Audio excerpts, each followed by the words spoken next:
Any thoughts, Chamath? No, not really.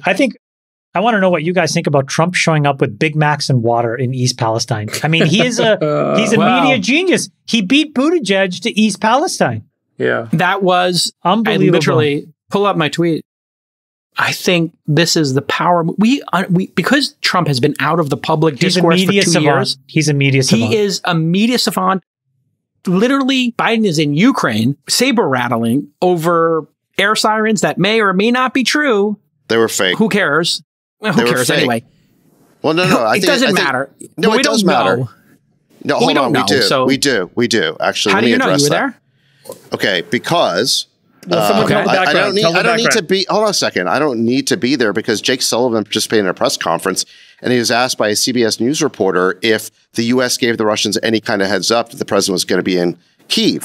And what Sullivan said, and I quote, is, "We did notify the Russians that President Biden will be traveling to Kyiv. We did so some hours before his departure for deconfliction purposes." You know what deconfliction is? Right. It's when the U.S. tries to avoid an accidental conflict. And, you know, Putin's not crazy enough to try and assassinate Biden. So the Russians were not attacking Kyiv that day. In fact, they haven't attacked Kyiv, as far as I know, for weeks. So these air raid sirens were basically just pure theater. But the amazing thing is that if you don't know that Biden orchestrated, is my point. People on your side. It. Come on, Jason. Don't be so gullible. That doesn't mean Biden pressed the button. So don't also take it to the other extreme. Please. It was theater. Who knows why the siren went off? But put it aside. This was a joint event between the Biden administration and the Zelensky team. They organized it. The whole thing was choreographed. Okay. How did that red carpet get there, Jason? Was that an accident too? Okay, let's put that aside. You're acting like this is just accidental. I mean, how gullible are you? Let me give you your GOP. Let me give you your GOP win. Donald Trump is a savant, and he went to America, to the place that we were reporting on the underreported story. People in East Palestine are being ignored, and he comes there to help the people of America. I give you all credit. Your guy, Sacks, did the most amazing media move in history. He went to middle America where people are suffering, as opposed to a war that nobody wants to be in and spend all that money on. We won't spend money cleaning up East Palestine, but we will go spend billions in Ukraine. Go. All right. You want to know what this reminded me of? And you may think this is a weird connection, but it reminded me of the ending to the movie Boys in the Hood. Do you remember what happens at the end of that movie? No, I haven't seen it in years. Go. Okay. It was 30 years old, but Ice Cube, plays this character Doughboy, and his brother gets killed. Yep. And at the very end of the movie, he gives this speech to Cuba Gooding Jr. where he says, I turned on the TV and there was all this shit about violence in a foreign land, and there was nothing on my brother getting killed. All this stuff about what's happening in foreign countries, nothing about what's happening here. And then I think the most memorable line was, either they don't know, don't show, or they don't care what's going on in the hood. Right. So what's going on here is the people of East Palestine, Ohio, are being engulfed in a plume of carcinogens and toxins. And Biden is off pursuing this crusade in eastern Ukraine. And it's not just him. I'll dish out to Mitch McConnell as well. Mitch McConnell was on TV. Those are the neocons of our neocons. Yeah. McConnell was on TV saying that the number one priority of the United States right now is defeating Russia in Ukraine. It's not helping the people of Ohio. It is not securing the border. It is not solving crime in our cities. It is not making our schools better. It's running off and basically supporting this war in Ukraine. So both these octogenarians, Biden and McConnell, both, they either don't know, don't show, or they don't care what is happening in the United States of America. He's a genius. But it's not even genius. I mean, it's so obvious that you go there. It is so obvious. Nobody wants to be in a forever war. Buttigieg didn't go there, and Biden didn't go there. It's not genius. It's obvious. DeSantis didn't go there. Where's DeSantis? He should have gone. He hasn't declared yet. He hasn't declared yet. Make a trip. I think the most senior Democratic person that went over there was Josh Shapiro, who's the governor of Pennsylvania. He got there before Buttigieg.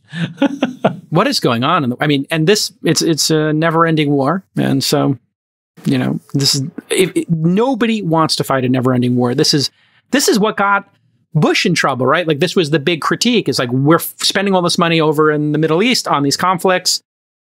Well, you're talking about Bush Sr. Yeah. So let's contrast this with Bush Sr. I think actually it's a good analogy. So With Bush Sr., Bush actually, this is in 1991, he won the Iraq War. That was actually a stunning foreign policy success because he actually didn't go too far. He didn't go all the way on the road to Baghdad the way that his son, George W. Bush, would, creating an epic disaster.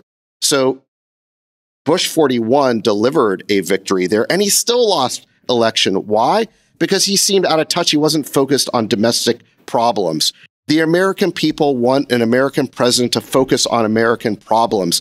And even if Biden delivers some sort of victory in Ukraine, if he ignores these festering problems at home, then he is, I think, vulnerable for this reelection. But I think the truth of the matter is that this war is going to turn out much worse than the Iraq War did in 1991, because in 91, we showed restraint and we knew what our vital interest was, and we kept our objectives limited and we kept the timetable very short. What is Biden doing here? Biden won't tell us what the objective is. It's just whatever the Ukrainians want. He won't tell us what the timetable is. It's basically for as long as it takes. And then meanwhile, this week, you had Kamala Harris go to the Munich summit declaring that the Russians are guilty of crimes against humanity, which that's something that we could have assessed after the war. Think about the incentives you're now giving the Russian leadership. Before, we said that we just wanted them to leave. When you accuse them of war crimes, it implies that we're going to go chasing them all the way to Moscow. They're not going to want to end this war. They can be put on trial at The Hague. I mean, this is highly inflammatory. So, this thing is not going in the right direction. Yeah.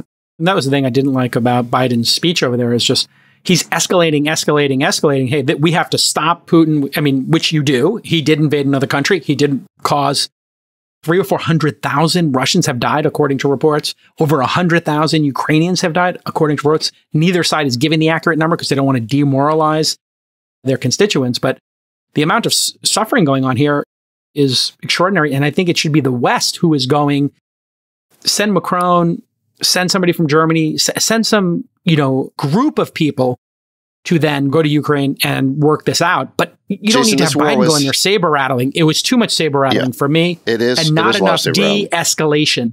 We need de-escalation in these situations, not saber rattling. Well, I agree with you. I agree with you, Jason, but Biden has really painted himself into a corner here because before the war, he refused to take NATO expansion off the table. He refused to recognize the Russian interest in Crimea.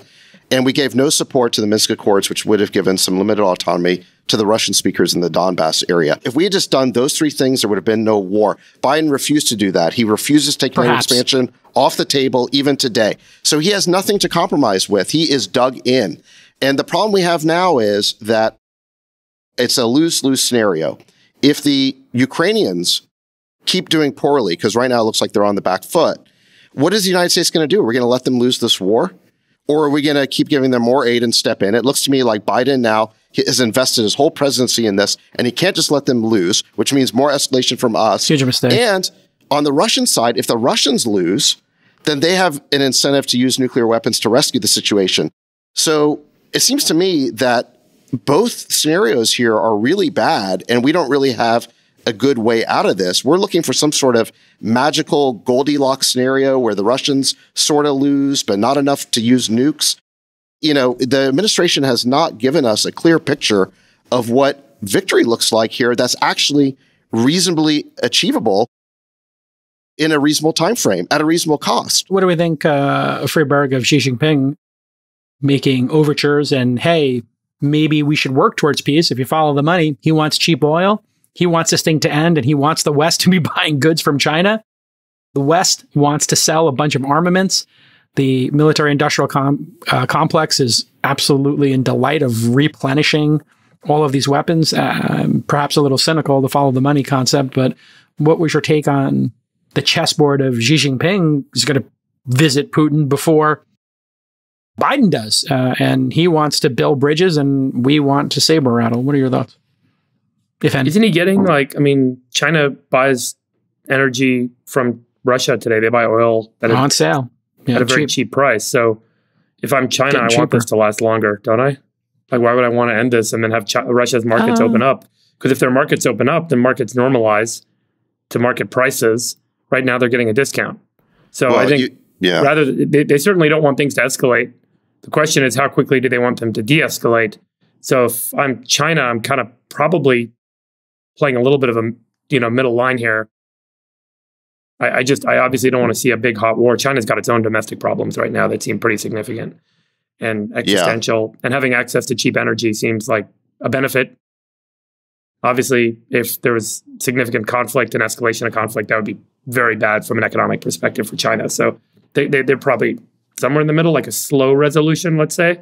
I don't know. I mean, this is pure speculation. This is just me guessing. Europe, Sacks or Chamath, Europe isn't going to buy Putin's oil anytime soon, right? They're now going to buy... No, but he's able to sell it to China, and he's able to sell it to India and the rest of the world. There was actually an article in today's New York Times about how the West may be unified about Ukraine, but the rest of the world is not. The article was saying something that critics of the war said for a while, which is we actually don't have the whole world with us at all.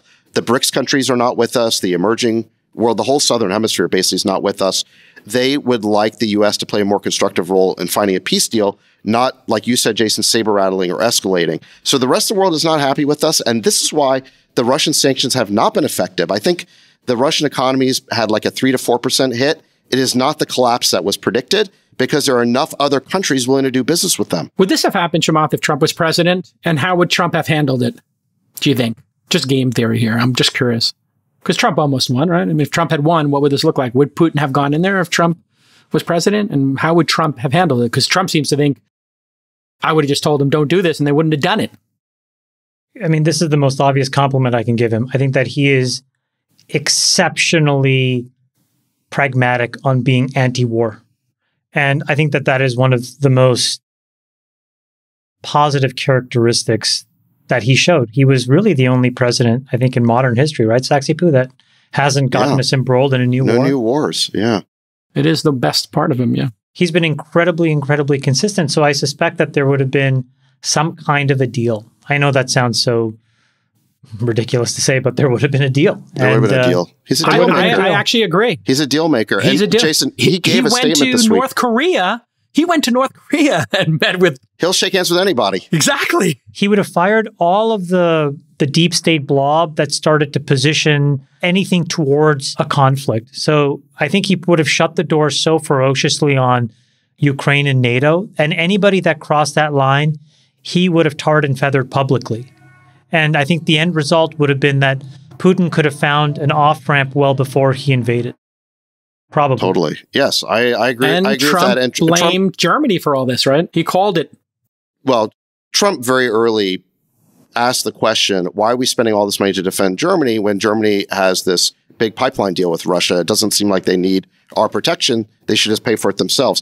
But I think there's a separate point that Chamath just made that is a really good point, which is Trump's instinctual resistance to what the deep state wants. And he actually said it this week.